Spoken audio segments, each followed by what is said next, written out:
Barangay Anting-Antingan! Lights, camera, action! Sis! Oh, hi, sis. Nakita mo ba si kuya mo? Parang lumabas siya. Kasama lumabas yung siya? mga kaibigan niya. Ay, ganun ba? Okay. Uy! Ang ganda naman ng ng eyelash mo. Saan ka nagpa-eyelash? Grabe ka naman, sis. Libre Oo. lang yan sa akin ni kuya. Bakit hindi ka niya pina-eyelash? Tapos pina-eyelash niya ako. Ay! Oo. Talaga ba? Oo, sabi niya, malapit na daw kasi birthday ko, kaya... Regalo niya ako. sa'yo. Regalo na. Okay. Uy, nagpa-reband ka. Grabe, ganda ng hair mo. Kaya Parang gusto ko yan. Kaya pinapahalata ko nga sa'yo eh. Grabe naman to. Hayaan mo, sasabihin ko sa kuya mo.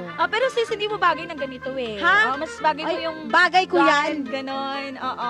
Bagay ko yan kasi si kuya mo mismo nagsabi sa akin, no? Dapat hindi tayo pareho. Bakit? Mas maganda pag unique, di ba? Yung ako lang ganitong may hair. Hindi, alam ko na. Total, nakareband ka. Magpa-reband ako, tapos pakulay na lang ako.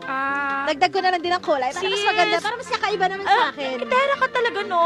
Ano yung gitera? Kulot na lang sa'yo. Huwag ka nang magpa-reband kasi nagpa-reband na ako eh. Nakakaloka ka. Parang makukulot nga talaga yung buhok ko dahil sa'yo. Wait lang ha. Magpapaayos lang ako ng Saan? nails.